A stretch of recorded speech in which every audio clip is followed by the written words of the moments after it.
திரு இந்திரா சௌந்தரராஜன் அவர்களின் ஒரு ஸ்ரீரங்கத்து தேவதை பகுதி 6. ஈஸ்வரியின் அந்த மர்மமான புன்னகையும் அமைதியும் மீராவை மிகவும் யோசிக்க வைத்தது.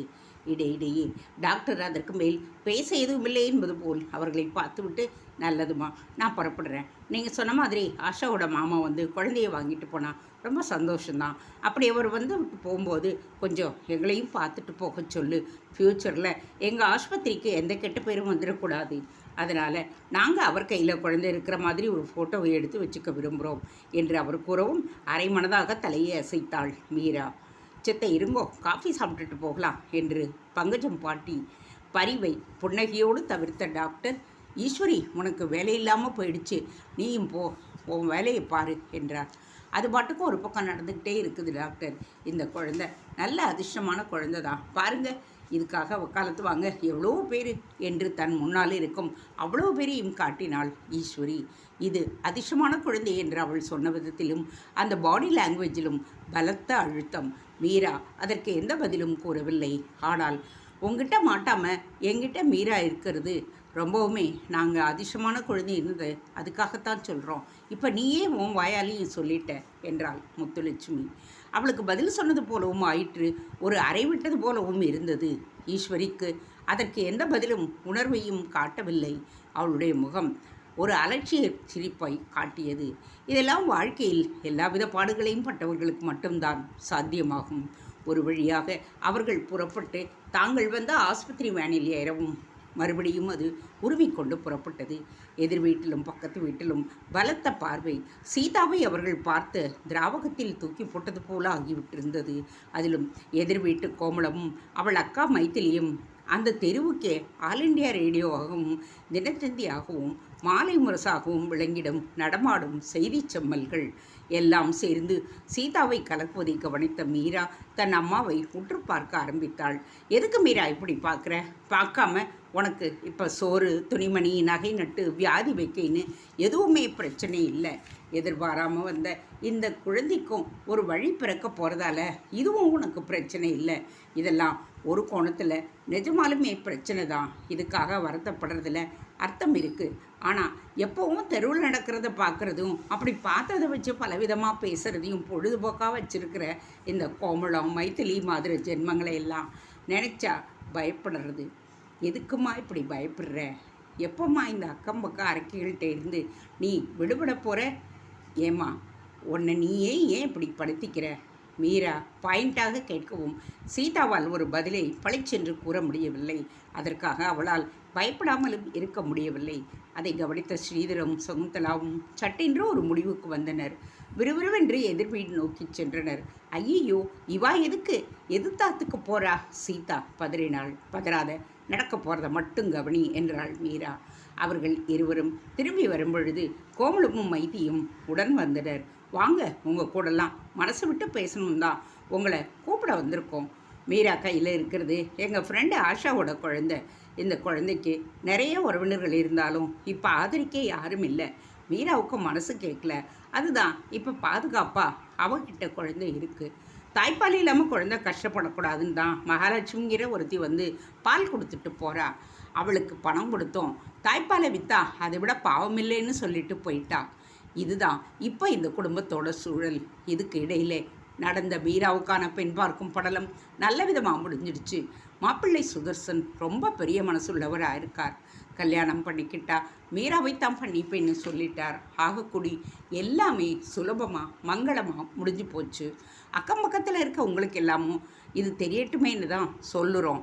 இல்லைன்னா இந்த குடிகாரம் உளறின மாதிரி நீங்களும் வீடு வீடாக போய் எதையாவது சொல்லிடக்கூடாது பாருங்கோ. சகுந்தலா ஒரு சினாப்சிஸ் போல சுருக்கமாக கூறி முடித்தாள். சீதா மனதுக்குள் நடுங்கிக் கொண்டிருந்தாள். அது சரி, நாங்கள் வீடு வீடாக போய் சொல்லுவோன்னு உங்களுக்கு யார் சொன்னது? எப்படி நீங்கள் எங்களை பார்த்து இப்படி சொல்லலாம் என்று சற்று கோபப்பட ஆரம்பித்தாள் கோமளம். அப்போ நீங்கள் அப்படியெல்லாம் புரளி பேசுகிற கேவலமான ரகம் இல்லைன்னு சொல்லுங்கோ. உங்கள் மேலே கோபமே நீங்கள் எவ்வளவு சுயமரியாதையும் அடுத்தவங்க உணர்வை புரிஞ்சுக்கிட்டு நட்பையும் காட்டுறது ரொம்ப சந்தோஷமாக இருக்குது உங்களை பார்க்குறப்ப என்றான் ஸ்ரீதர். அவர்கள் முகத்தில் அசடு வழிய ஆரம்பித்தது. இப்படி கூட ஒரு அணுகுமுறையா என்று வியந்து போனாள் பங்கஜவல்லி. எங்கள் குழந்தையை காட்டு, ஆனா பெண்ணா என்று கேட்டு அவர்களும் மீராவை நெருங்கினர். ஒரு சௌஜன்ய நிலை உருவாகத் தொடங்கிவிட்டது. மீரா அப்படியே அம்மாவை பார்த்தாள். நீ பயப்பட்ட மாதிரி விஷயத்தை ஒரு 10 நிமிஷத்துலேயும் எப்படி எதுவும் இல்லாமல் செஞ்சுட்டோம் பார்த்தியா என்று கேட்டது போல் இருந்தது அந்த பார்வை. எங்களுக்கு எக்ஸ்போஷர் அதிகம் என்று பாபு சொன்னது ஞாபகம் வந்தது. இந்த தலைமுறைக்கு அது அதிகம்தான் என்று செல்போனும் டிவியும் ஊர், மாவட்டம், மாநிலம் என்கின்ற எல்லைகளையும் கடந்து ஒட்டுமொத்தமாக உலகம் முழுவதையும் நம் கையில் கொண்டு வந்து விட்டது. எல்லைக்குள் அடைக்கப்பட்டிருக்கும் பொழுதுதான் குறுகிய நோக்கு. உலகமே எல்லை என்று ஆகிவிட்ட எல்லையில் குறுகிய பார்வைக்கு இடமேது? கோமளமும் மைதிலியும் குழந்தையை தங்கள் கையில் வாங்கி கொஞ்சம் தொடங்கிவிட்டனர். கொஞ்சம் தவறினால் தங்களை கிழித்து தோரணம் கட்டிவிடும் ஆபத்தை அவர்கள் உணர்ந்திருந்ததுதான் ஆச்சரியம். அப்போது தாத்தாச்சாரியார் என்னும் வைதிகமானவரும் நுழைந்து கொண்டிருந்தார். 4 வேதங்களையும் கரைத்து குடித்து ஏப்பம் விட்டிருப்பவர் அவர். பன்னிரு திருமுறைகள் இல்லாமல் அவர் தேகத்தை பார்க்கவே முடியாது. அவரை பார்க்கவும் கோமளமும் மைத்திலியும் திருதிருவென்று விழிக்க ஆரம்பித்தனர். வாங்கோ மாமா, வாங்கோ, உட்காருங்கோ என்று வரவேற்றனர். நீங்கள் இங்கே நான் ஃபோனில் பேசினப்போ எதிர் வீட்டில் ஒரே கூத்தாயிருக்குன்னு வருத்தப்பட்டுண்டு இப்போ எனக்கு முந்தி வந்து குழந்தைய கொஞ்சம் இருக்கேளா என்று கேட்டபடியே உட்கார்ந்தார். அவர்கள் முகத்தில் அசடு வழிய தொடங்கியது. அவர் தொடர்ந்தார். மீரா, கங்க்ராச்சுலேஷன்ஸ். உன் ஈரமான மனதை நான் ரொம்பவும் பாராட்டுறேன். பரோபகாரம், கருணை, இது 2 தாம்மா மனுஷனோட மகத்தான லட்சணங்கள். குறிப்பாக ஒரு வைஷ்ணவனுக்கு அதுதான் 2 கண்ணே. இதை சொல்கிற நான் கூட இந்த குழந்தை தாயை பிரிஞ்ச நிலையை பார்க்க நேர்ந்திருந்தா உன்ன மாதிரி துணிச்சலாக நடந்துட்டு இருக்க மாட்டேன். எனக்கும் இந்த சமூகம் சரியாக புரிஞ்சுக்காம தப்பாக ஏதாவது பேசிட்டா என்னங்கிற பயம் உண்டு. நீ அதை பற்றி எல்லாம் கவலைப்படாமல் உறுதியாக இருந்திருக்க. உன்னை பாராட்டத்தான் வந்தே என்று மனம் திறந்தார். சீதாவுக்கு ஜில்லென்று இருந்தது. அவள் பயந்ததற்கு நேர்மாறாகவே எல்லாம் நடக்கின்றதே. சந்தோஷம் மாமா, நீங்களே வீடு தேடி வந்து இப்படி பாராட்டும் பொழுது ரொம்ப சந்தோஷமாக இருக்குது. பாராட்ட வேண்டியதை பாராட்டித்தானே சீரணும்.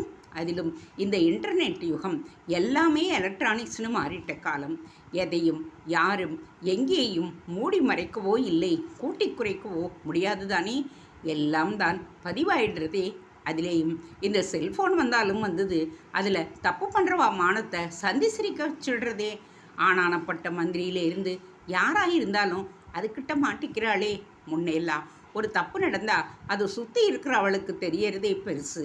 இப்போ அப்படி விஷயமா என்ன, உலகம் பூராவும் தெரிஞ்சிடுறது.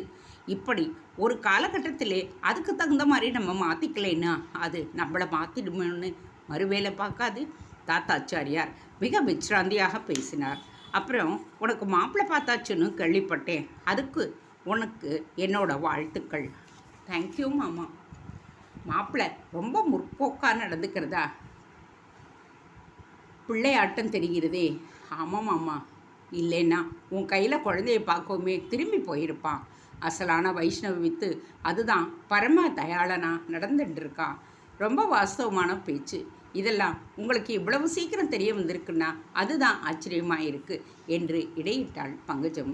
அதுதான் இவாள்லாம் இருக்காளே, இவா 2 பேரும் இன்சார்ட்டை விடவே ஸ்பீடானா இருக்கா. மைதிலியும் கோமளத்தையும் காட்டி ஒரு காட்சி காய்ச்சினார் தாத்தாச்சாரியார். அவர்கள் இருவரும் திருதிருவென விழித்தனர்.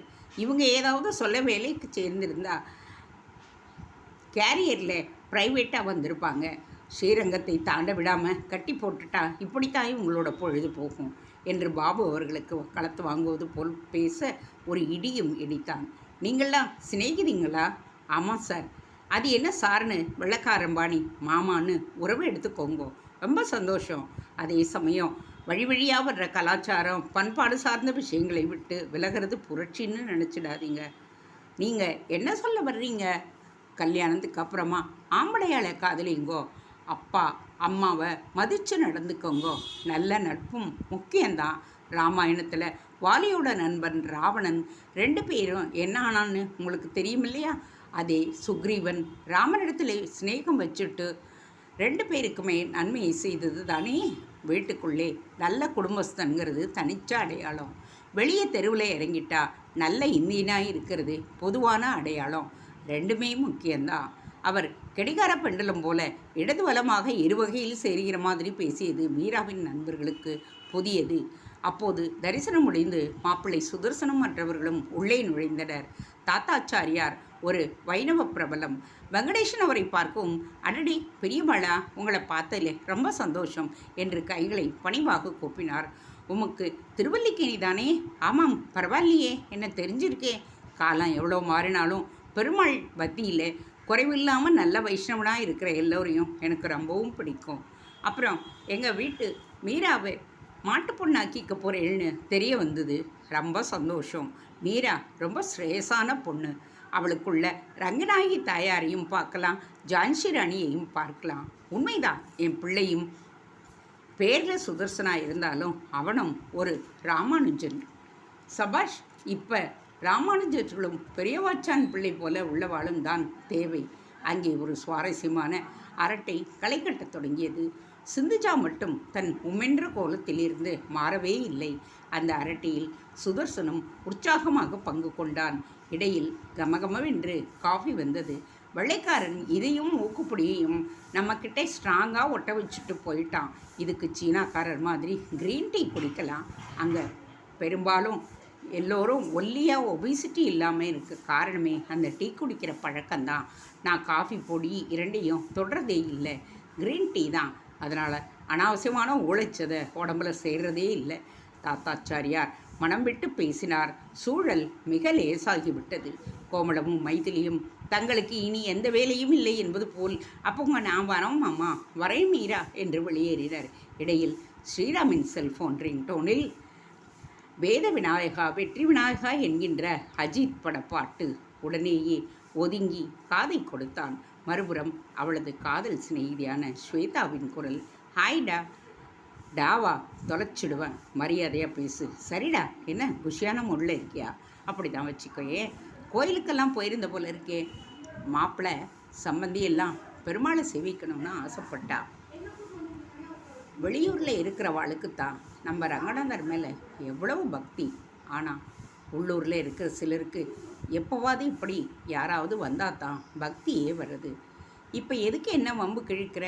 நான் பொதுவாக சொன்னேன்ப்பா, உடனே உனக்கே கோபம் வர்றது. சரி சரி, விஷயத்துக்கு வா. இங்கே வீடே ஜெயின்னு இருக்குது. ஜேக்கு எப்பவும் காலம். என்ன அரசியலுக்கு தாவிட்ட? நான் ஸ்லேடையாக பேசினேன்ப்பா. போகட்டும், உனக்கு ஒரு பேட் நியூஸ். பேட் நியூஸா? ஆமாம், என்னை ஒருத்தர் பெண் பார்க்க வர்றாங்கன்னு. பேட் நியூஸ் தானே? அதை கேட்கவும் அதிர்ந்து போய் நின்றான் ஸ்ரீராம். தேங்க்ஸ் ஃபார் வாட்சிங். Please subscribe.